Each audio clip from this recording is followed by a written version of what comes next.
All my troubles seem so far away. Now it looks as if they're here to stay. Oh, I believe in yesterday. I think we have troubles in America. All right, well, John, yeah, I mean, these are interesting what's going on live on TV. We have some serious competition today, and just like we had last week and the week before, but let me ask you all, you know, I mean, you know, it's a beautiful day in Austin, Texas, 61 degrees. We had snow. You know, I don't know that Llewelyn knows that, but we had like 3-4 inches of snow over That's the about weekend. all. That's about all we've had, Andres. Wow, it's amazing. So Llewelyn, how are you? Very well, thank you, Andre. Excellent, excellent. John, how are you? I'm just fine. Everything is going good. I'm just, excuse me, just sad about what's going on in America. Yeah. It is very sad. It is a very tragic time, and we're going to pay for it for many decades to come.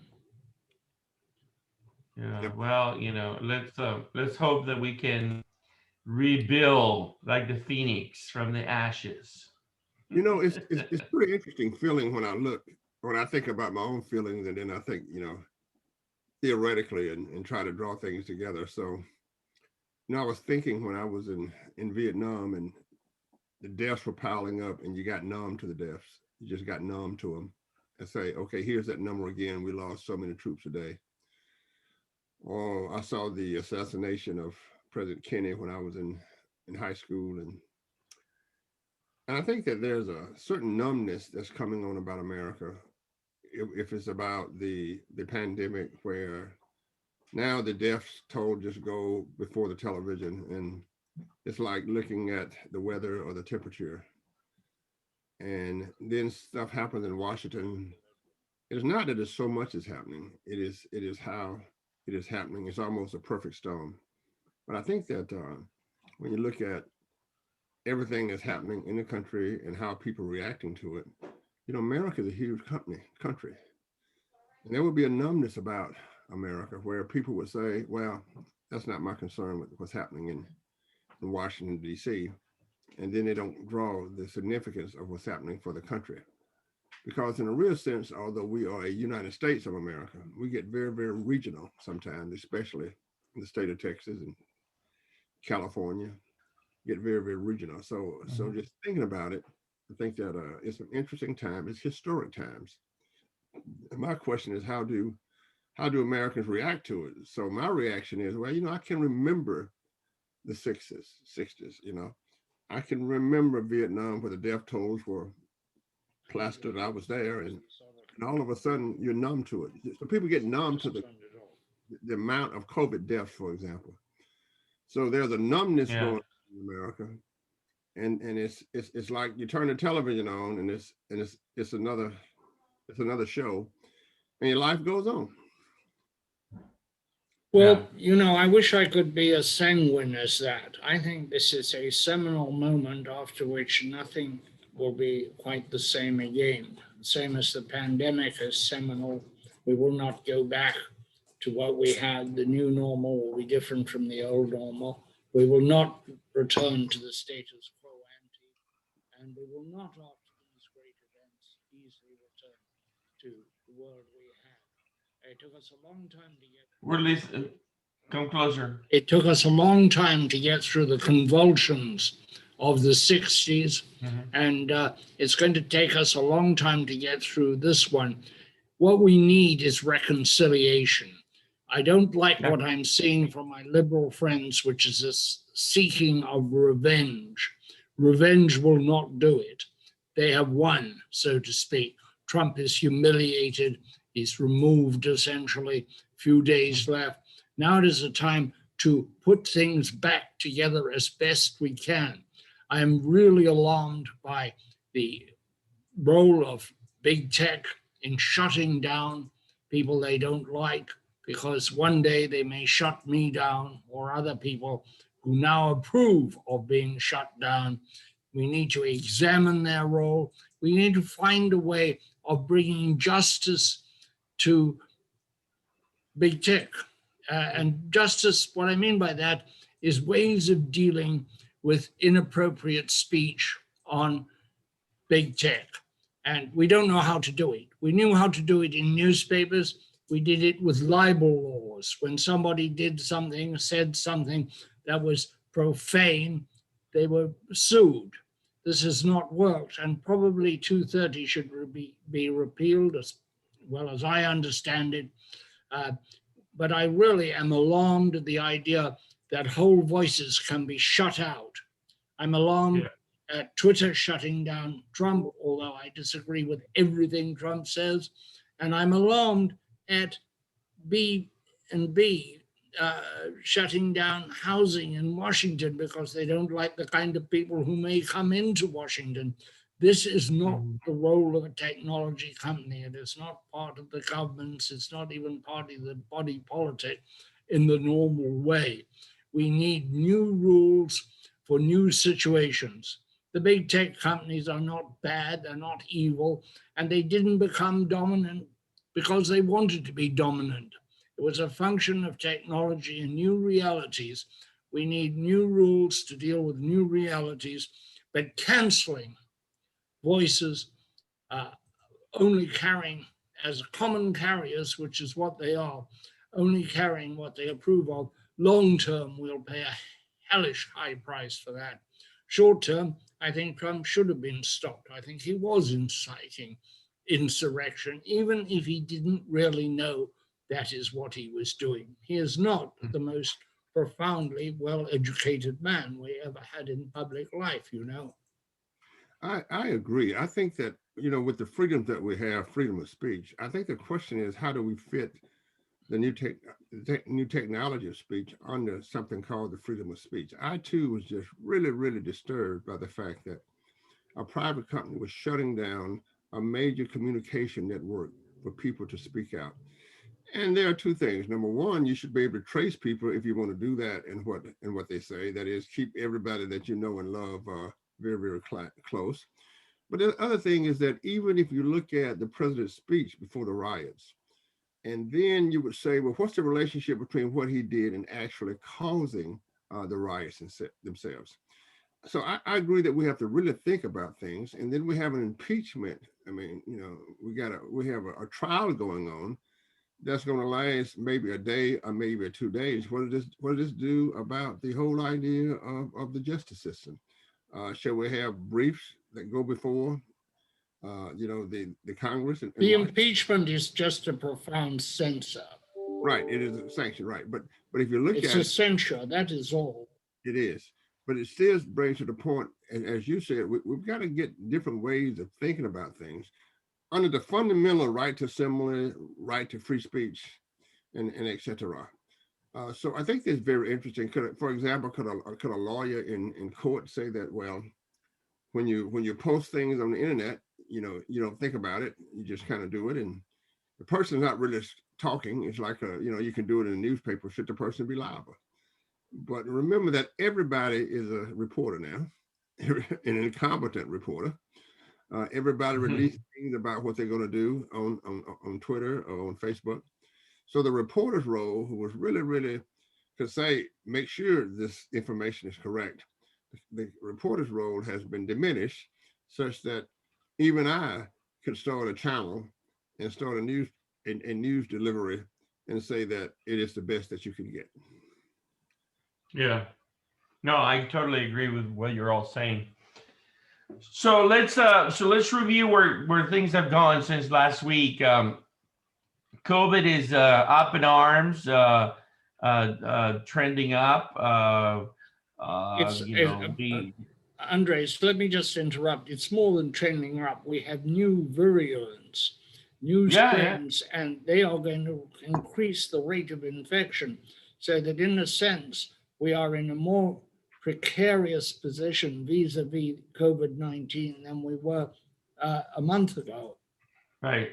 And that goes juxtaposed to the reality that most people are fed up with the lockdown of the last semester, say with schools, and people are wanting to be partying and hanging out and being closer and going out to bars, which is the opposite of what's needed. So it's UT online for the whole spring semester, John? I think we are online until end of February. Okay.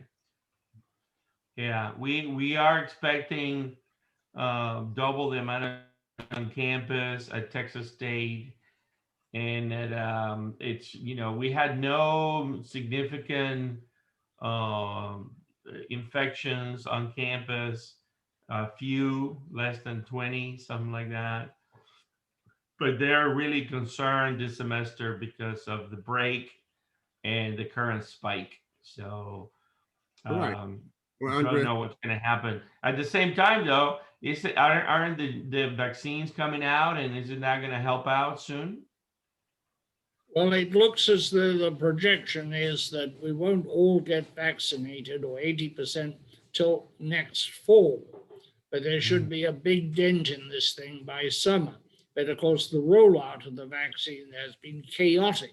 And most of the states are to blame, somewhat the federal government for not coordinating it better, not delivering the vaccines to the places they're needed better. But we have not distinguished ourselves at the state level any more than at the federal level in dealing with this, the largest health crisis in 100 and plus years. that you would think that the whole supply chain would have been worked out. You would think that the whole idea of how it gets to the states would have been worked out. You would think that we would not have vaccines really spoiling, if you will, because there's nobody to give it to. So we are in a crisis of leadership in lots of ways. Not only the crisis brought on by nature, but the crisis brought on by leadership in human beings. And the question is, going forward, what do we learn from this? Do we have supply chain going directly to all the pharmacists in America?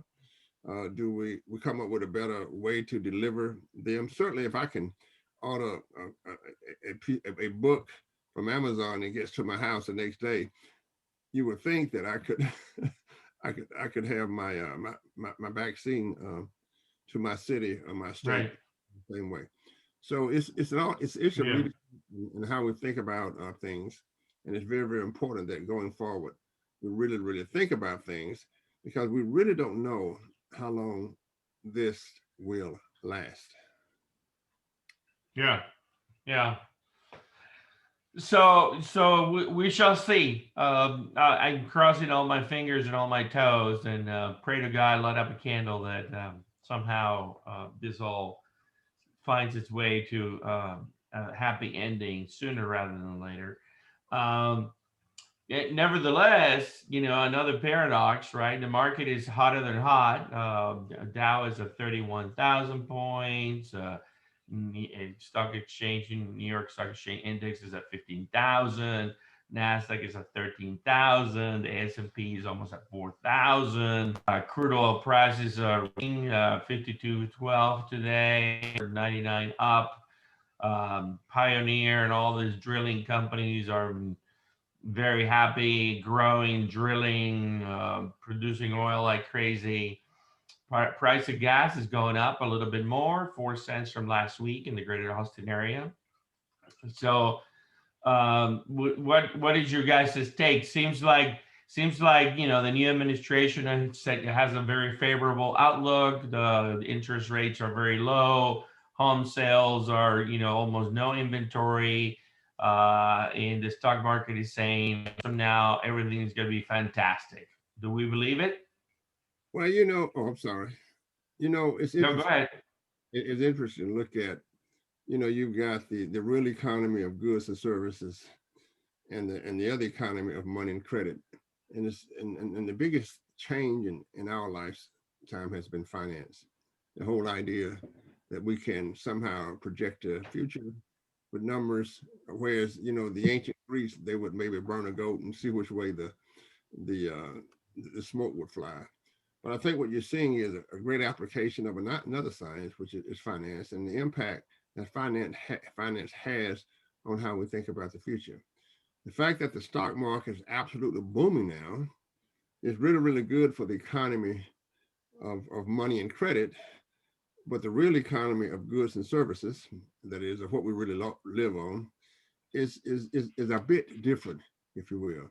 So, when you look at all of the interesting dynamics that's going on, it just shows you how the prediction has become so much a part of our life. Our ability to look into the future, to predict the future, the present net value, if you will, of a dollar today versus 2046. And that's very, very interesting. And the other thing is, Llewelyn would say, what about the real economy of goods and services and the people who work with the real economy of goods and services? So we have it all in one. It's very seldom do we have such crisis when the market is booming. And I think that's due to the finance and the mathematics of finance and the physics of finance, because most physicists are now writing the equation of finance. And that can give us a great, great confidence. Agree wholeheartedly. Yes. We've discussed. Yes, it give us a crisis. Sorry, I don't have very good signal here. I'm not hearing everything. We've discussed this in the past. The stock market is booming because there's an awful lot of money with no home, nowhere to go. Goods and services are a very mixed bag. At the low end, the situation is terrible. The people who have to get food from food banks, there are a lot of them. And if you look at them, they come in nice cars because they are the middle class. They are not, people who are habitually short of money. There are people who are short of money because they have no adequate work and they don't know when they'll be getting any adequate work. The stock market reflects money chasing money in a crazy spiral that, of course, as we know, will change over time. It may collapse, it may modify. But the real economy, the goods and services, as Johnny so wisely says, that is a different picture. And that also is a mixed picture. The large companies bringing new technologies to market are doing very well. The electric utilities are doing a little less well financially. They're off about 5% because people are not going to work. But other industries are booming. The phone industries tend to be doing quite well. Manufacturing of consumer goods related to the internet are doing dynamically well. Where you're seeing problems is where people work personally, where they interface with the public, and that's restaurants, hotels, taxis, things like that, where the work is very few and the wages too are few.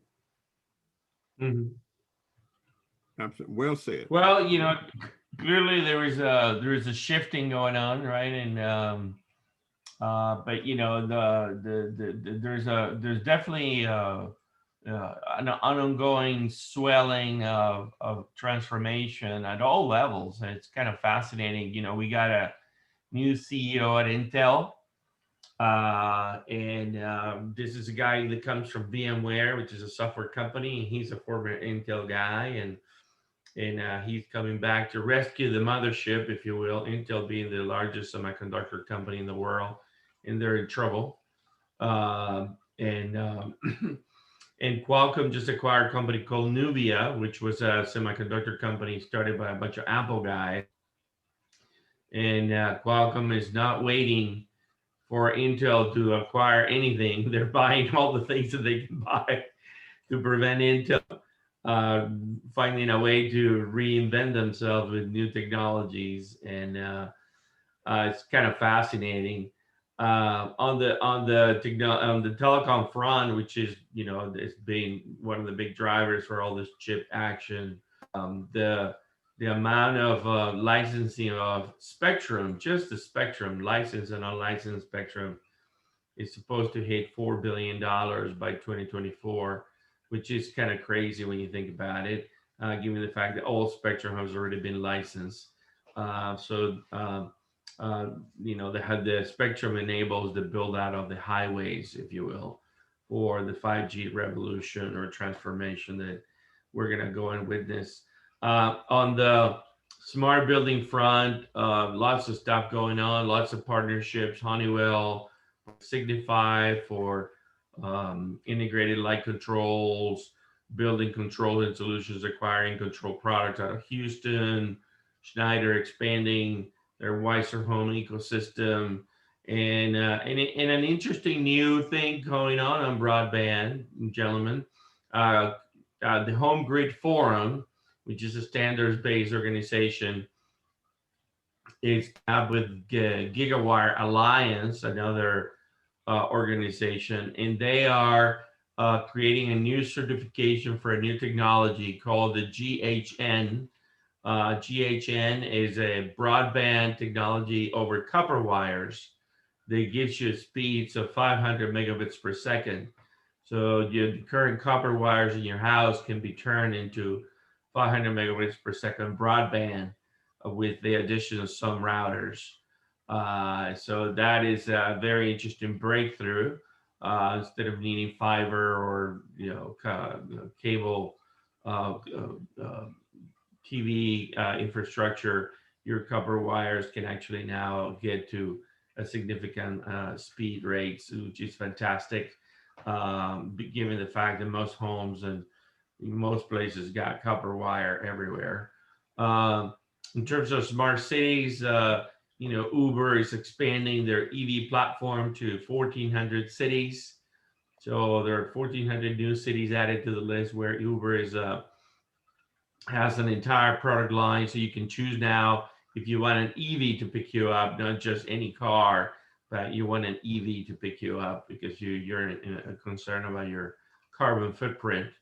Uber is making a big push on that. So this seems to be a big push on some of the transformational trends that are going on. I'm wondering what you guys think about Uber pushing EVs and EVs kind of winning. GM announced a new logo today for as a company, reflecting electric vehicles and their push on electric vehicles, and what's going on with smart homes and all that, and smart buildings. What are you guys' thoughts on that? Well, I think that's all predictable and all good, and that's great. It's not going to solve some of our fundamental problems. I would posit here, for the purpose of this discussion, that the next large problem we're all going to be looking at is healthcare and who pays the hospital bills from COVID.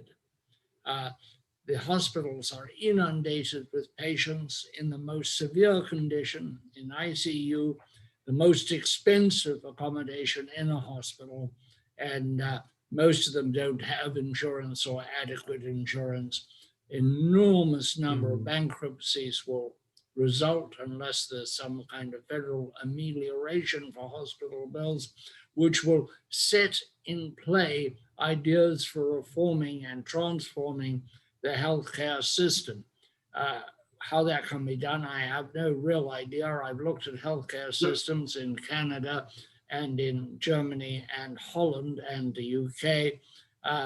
Germany and Holland, I think, are the most interesting because they have private insurance working in conjunction with state insurance or state payment of part of the private insurance premium. Nobody seems to be able to bring down the costs the way it is structured in the US. We pay twice as much for healthcare as any other advanced country. Yeah, because we have no competition. Japan. But Llewelyn, do you it's think very difficult to let me just finish. It is almost impossible to introduce conventional competition into healthcare because, as the economist writer Norman McRae wrote 30 years ago, at the moment of need, neither the vendor, the doctor, the hospital, nor the patient, the customer, has any interest in the cost. When you're lying on that gurney, Andres, you are not looking, is there a cheaper doctor here? Could I get a cheaper x-ray?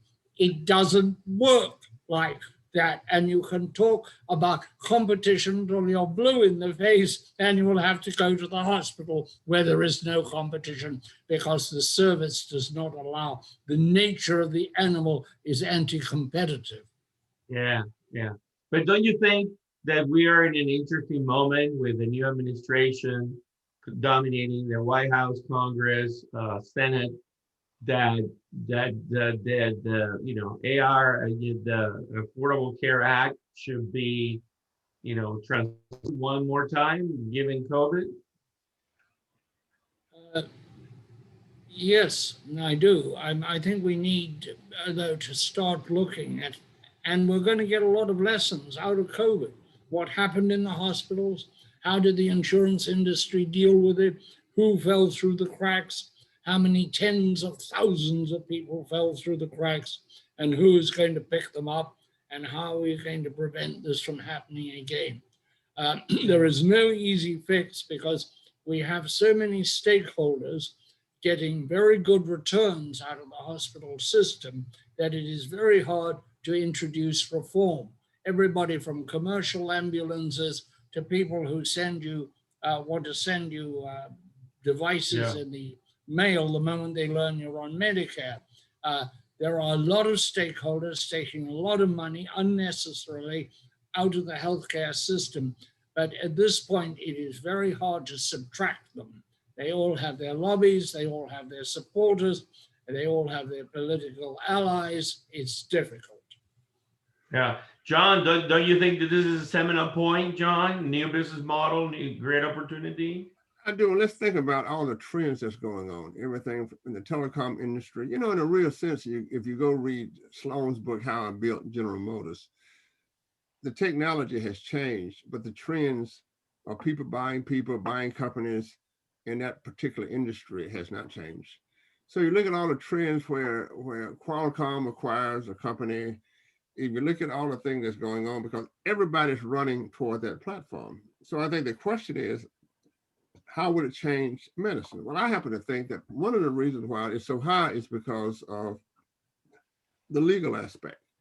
That is, the doctor themselves, when it comes to the insurance is so high because when you go to the doctor, you have to go get everything done to make sure you cannot be sued as a medical profession. The other thing is, I think the physicians lost their profession when they went to managed care, but everything changes. I think if we combine telecom with all of the great things that's happening on platforms, can you imagine with me that in the future, the doctors will get to their patients again, and they will go past the system. And what we know is this: we know that there's telecom medicine going on right now. And as we know, medicine is all about trust. We also know that most of the billions of dollars in medical care is spent in the last days, the last months of life. So I think this is going to happen. As a medical doctor, that the technology will allow a different kind of interaction with the consumer, with the patient. No longer would you have to go through what we would call the managed healthcare. There's nothing wrong with going to a doctor and say, okay, how much is this doctor's visit? Well, you know, it's $45, the way we used to do. Oh, it's $25. Oh, it's $5. I think the revolution in telecom will allow me to interact more personally with my doctor. I think that things will be diagnosed over the internet. I have a friend from India, and he does operations in Austin, Texas, on the internet, where he's controlling all of the medical devices that's cutting on people in India. So I think that there'll be lots of changes that will bring down healthcare.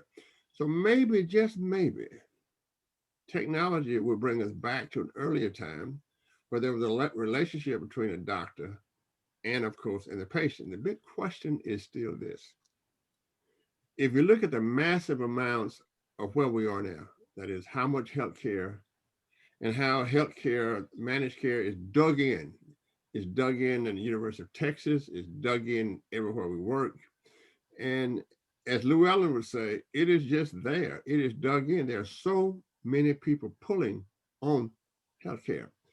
But what we've learned from COVID so far is that x-rays are being diagnosed over the internet.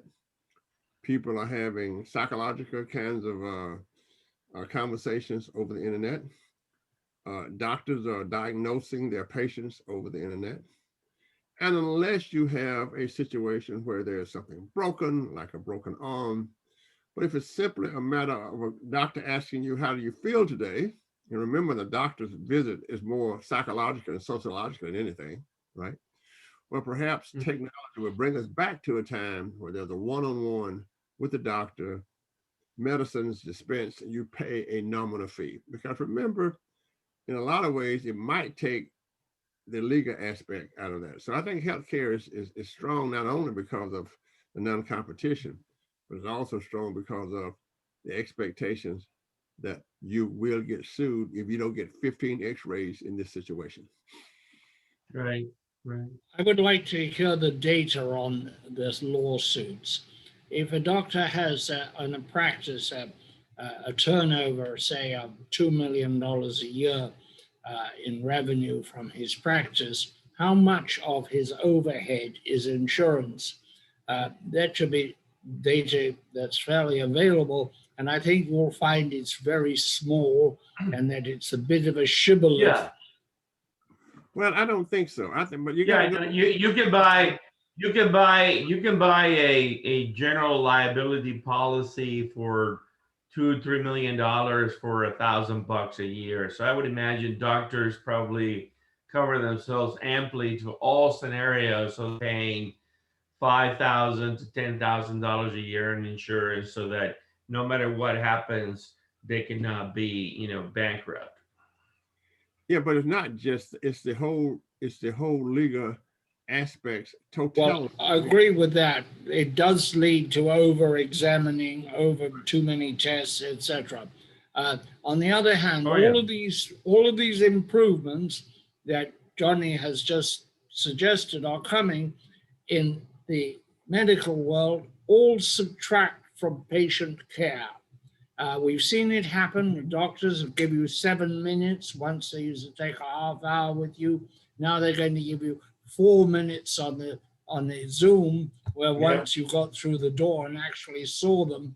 The only weak link in all the medical money technology world is the patient. And the patient gets services and conditions subtracted. Once upon a time, you went to a doctor, and if you needed a specialist, the doctor sent you to a specialist. Now you're pretty well out there dragging yourself from office to office to find a specialist who will take you and to find a specialist who can deal with your situation. I work in a thing called on chronic fatigue syndrome, also called myalgic encephalomyelitis. I have a YouTube channel I do on it, 121 individual, and I deal with doctors a lot. I do a lot of interviewing of doctors and patients.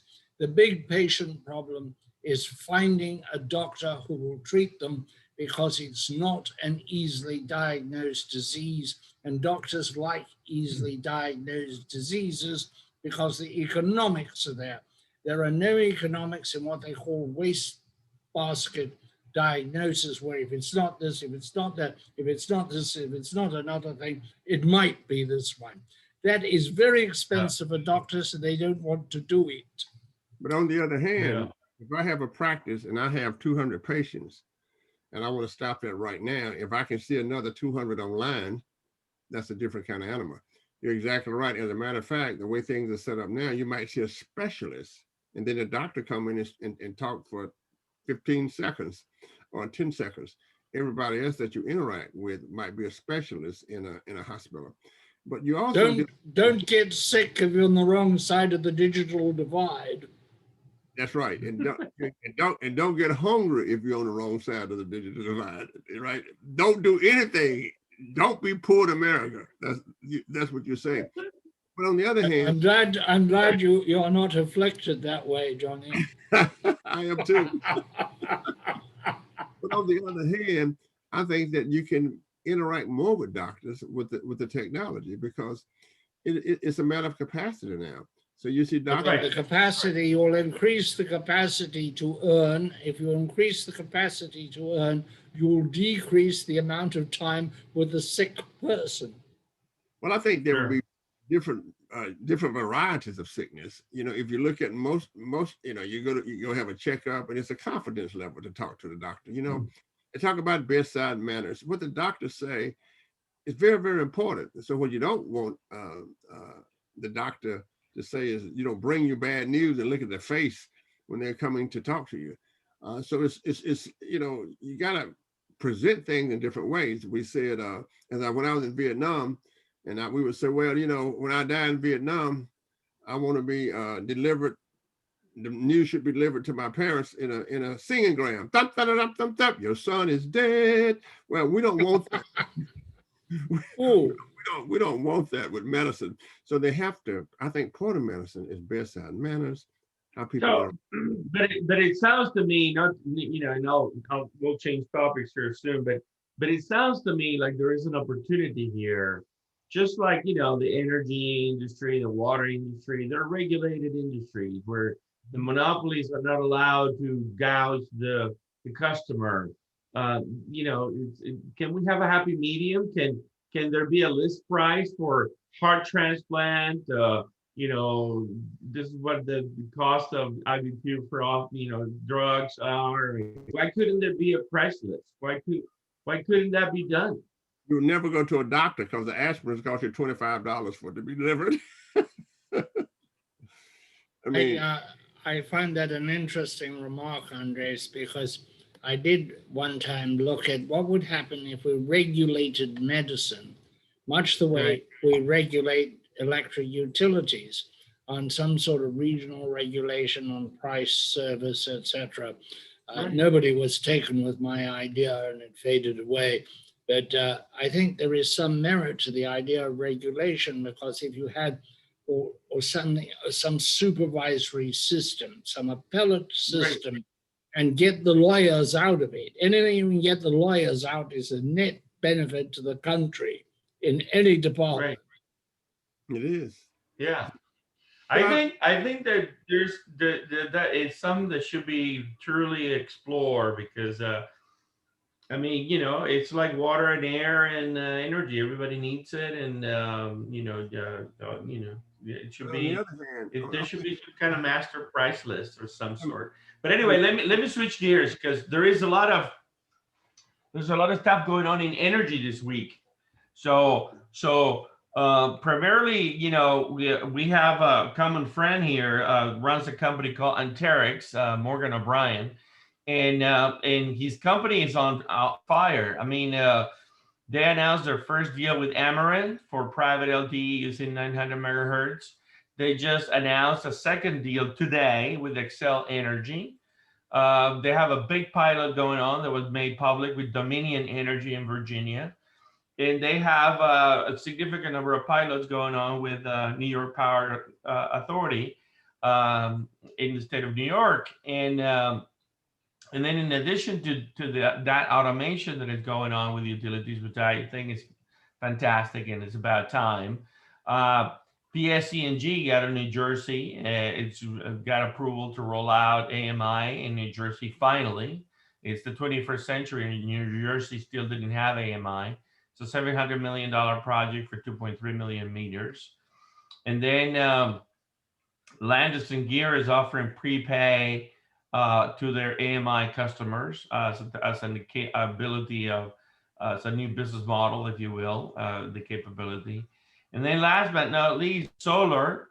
And we have talked about this, but wind and solar, according to the Energy Information Agency, it's in 2021, wind and solar will represent 70% of all the new generation brought to bear.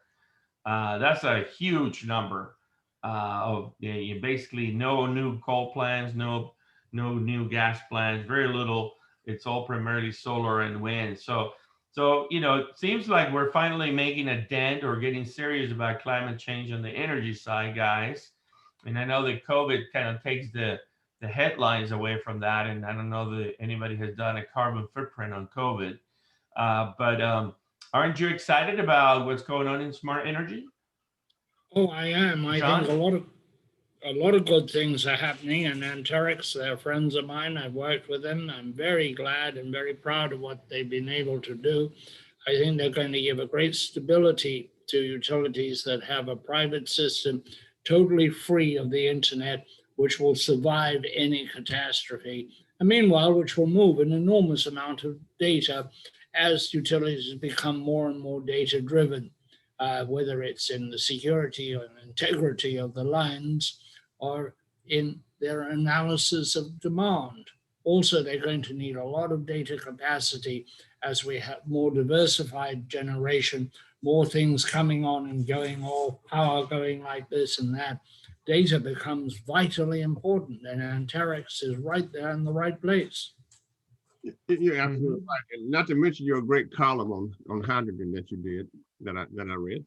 I think that, like any industry, but I think and Andres, you know better than me, the idea of storage for this energy, it certainly will become smart. But the core problem of having to use something when it is produced is very, very, very interesting with itself. But the fact, as we've talked about before, whether it's smart housing or how we distribute energy, we have all the data, we know where it's going.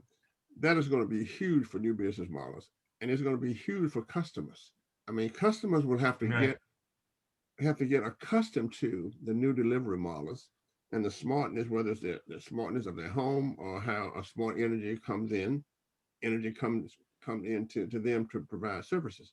But remember, the core of everything, you just want your lights to turn on when it comes on. It could be smart, it could be dumb, but we want it to come on when it comes on.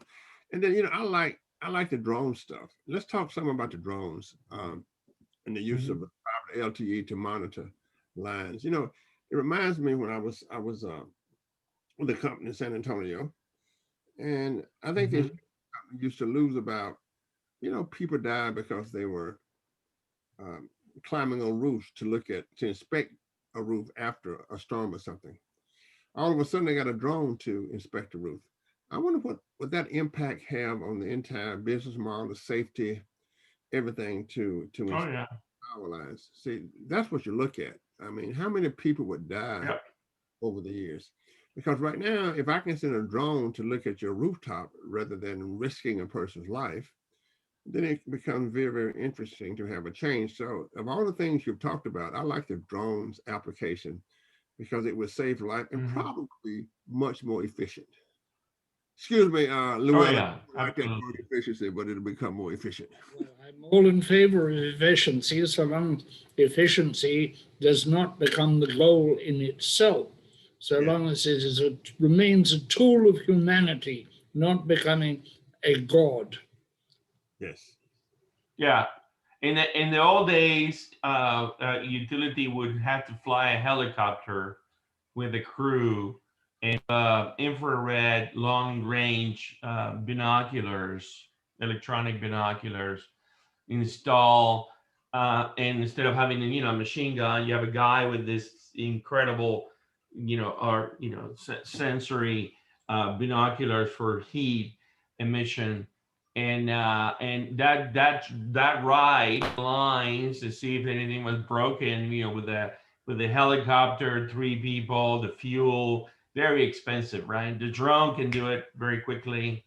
It's far safer, cheaper, all of the above kind of thing. So again, automation, some people don't have to get on the lines anymore. So we'll have to retrain those.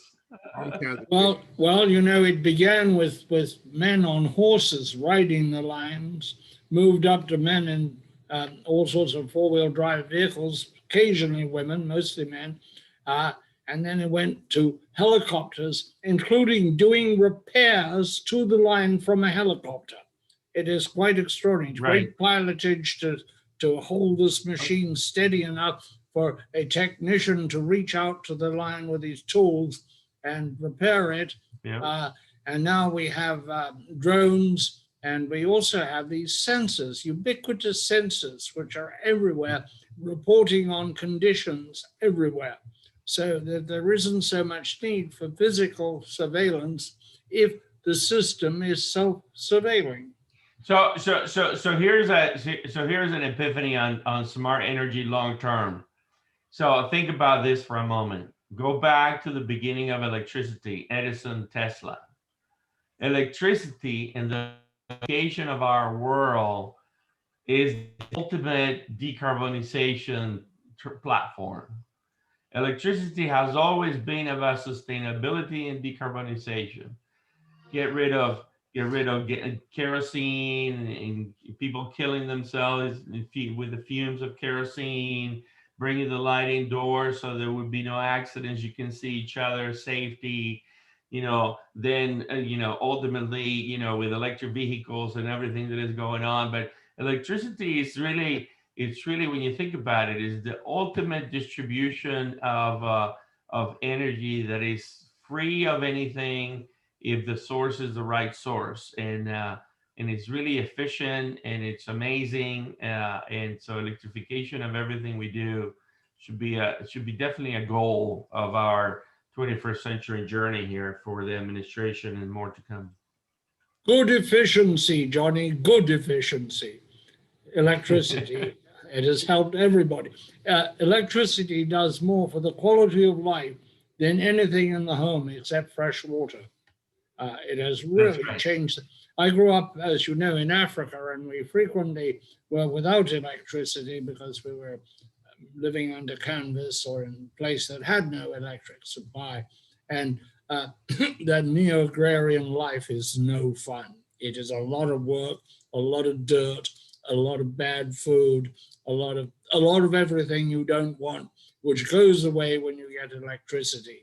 And we certainly know the difference is made in the population of the United States with air conditioning. We simply wouldn't have so many people enjoy the South and leave the North for the joys of the South if it weren't for the air conditioning to make large parts of the South more habitable. I'm glad to report that my favorite invention of all time is the air conditioner. And as such, the credit goes to Willis Carrier, who in Buffalo, New York in 1905 invented the first air conditioning machine. Well, that was and without his invention, there would be no Texas.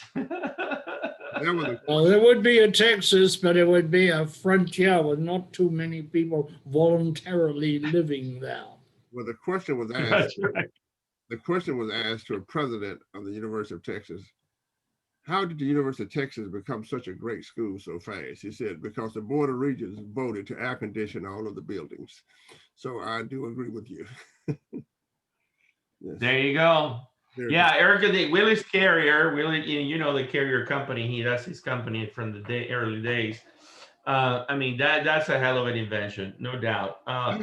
So here's something. Again, and I know that we are dealing with pandemics, but I want to get your take on this. Elon Musk has become the richest man in the world. Some people say that Elon Musk is our Da Vinci. Tesla is a $800 billion market cap company. They sold 500,000 vehicles last year, expected to sell 1 million vehicles this year. SpaceX market cap is $50 billion. And that doesn't count for him being the richest man in the world. What's your take on Elon Musk, Tesla, SpaceX? What's happening there? Any thoughts? Well, they are at the center of technologies and companies that we all need now. You go back in history, and when technology and entrepreneurship comes together to provide the everyday needs of individuals, then we have a lot of wealth creation. But I'll just say this. I mean, after you get past pick a million, it doesn't really do you any good. I mean, you have to give it away. I mean, once you get past 20 or 30 million, maybe even 5 or 10 million, or 10 or 15 million, it's good to be the richest man in the world. You need a lot of accountants to give it away. So it's very, very interesting. That's interesting statistics. But what's important, I think, is that if we look at those things, is how they can inspire. We're an inspirational society. Yeah. We inspire. And if we look at the research on the ordinary millionaires, most people in America started out as lower class, a middle class. And it's very interesting. And they're inspirational studies.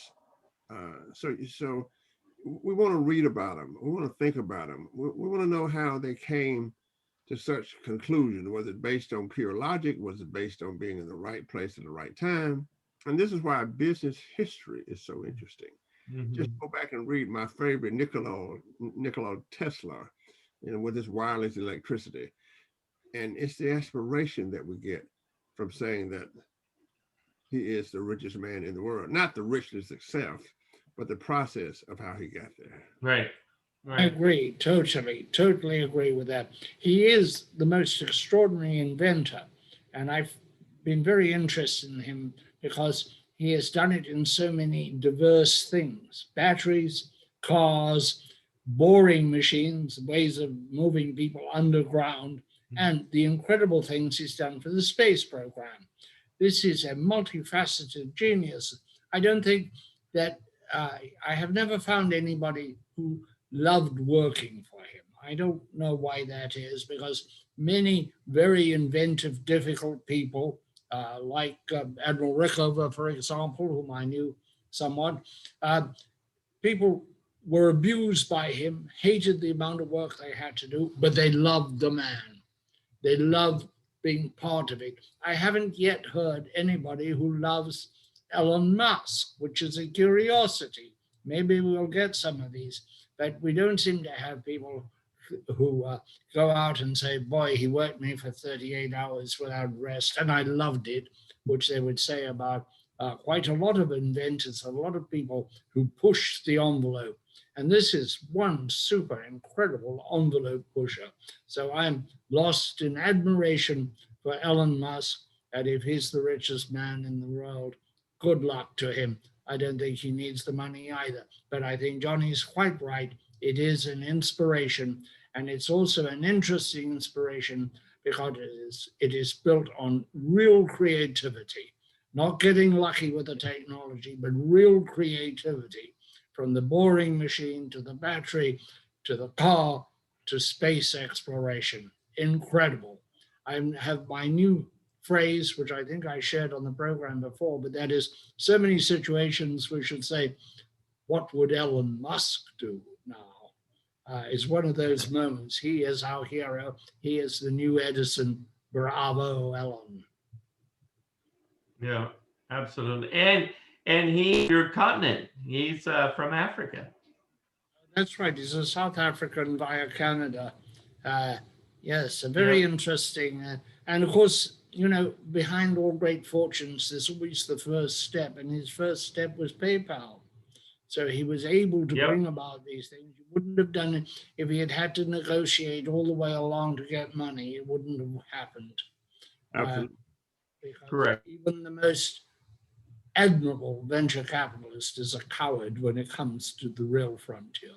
I love the way you African Americans are continuing to contribute to the greats. You and Ellen as African Americans, Llewelyn. I just it's love very gracious of you to say these things. Really. I'm sorry that you do not have the benefit of my heritage. I am too. I'm just an American. I'm just an American. So, but people do call me your heritage. I say, I was born in New Orleans. Years. But so you're a French American. A French American. C'est bon, comment ça va? Certainement. Yeah, and I would be remiss not to talk about football. So the Alabama Crimson Tide won the national championship, and they destroyed the Ohio State Buckeyes. What a game! What a team! 13-0.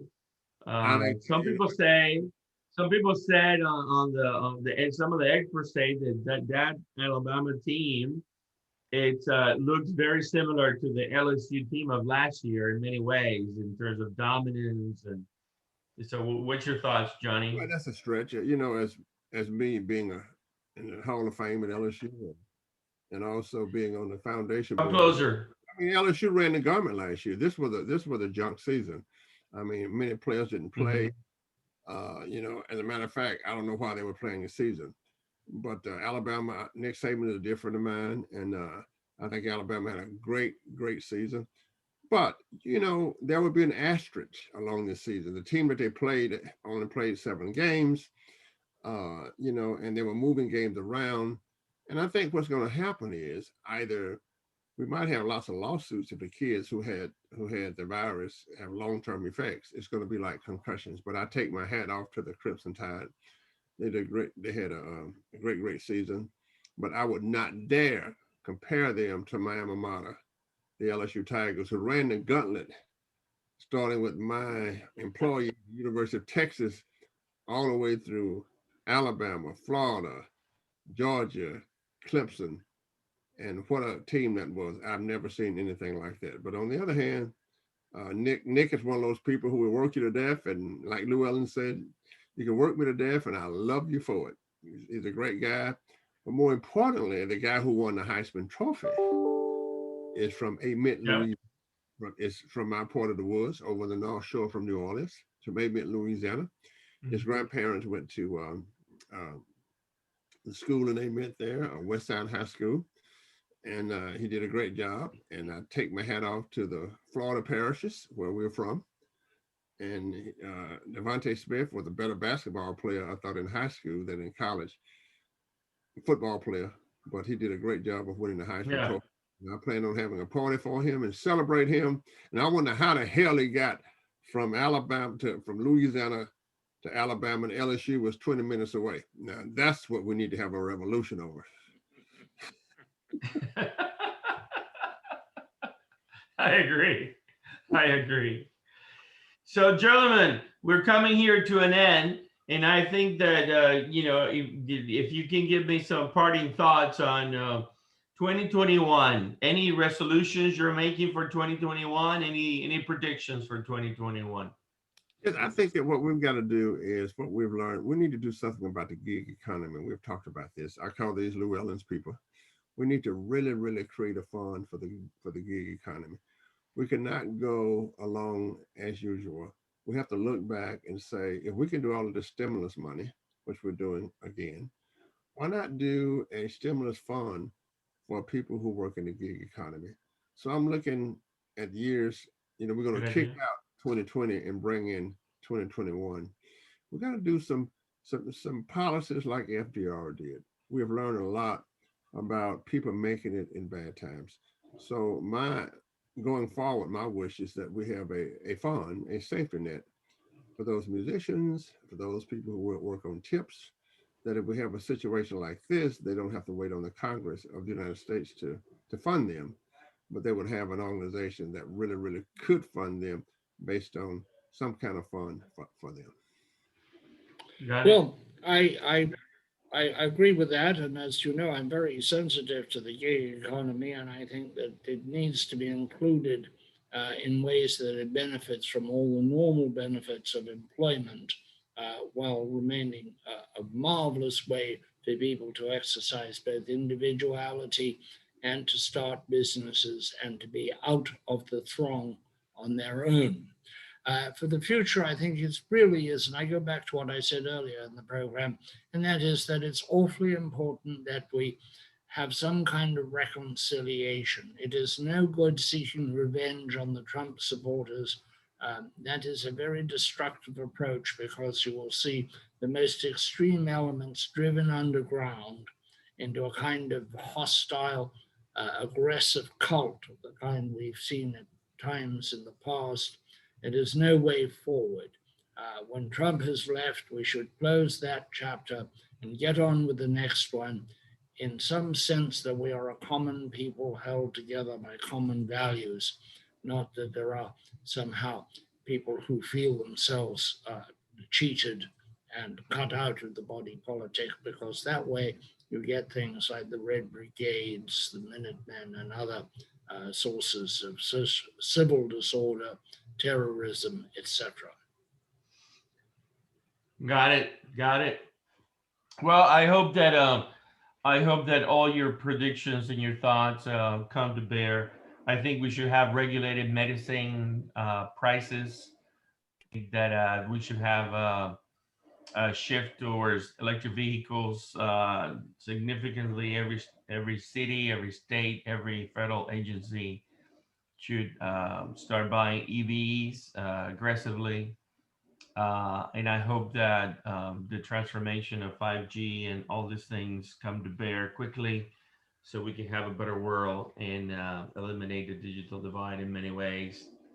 I do have to say that I'm happy to report that John did find the team Lee Team Berners-Lee, the inventor of the World Wide Web, has created a company called Inrupt, where he's starting to he's formulating a plan that potentially could do my idea of enabling data in the management of data in a way that the customer is in control of the data. I'm not so sure that his platform will achieve the elimination of poverty and the creation of a marketplace of currency, but definitely it's an interesting platform as I read it. The early steps of potentially eliminating how Google and Amazon and all these companies take advantage of your data.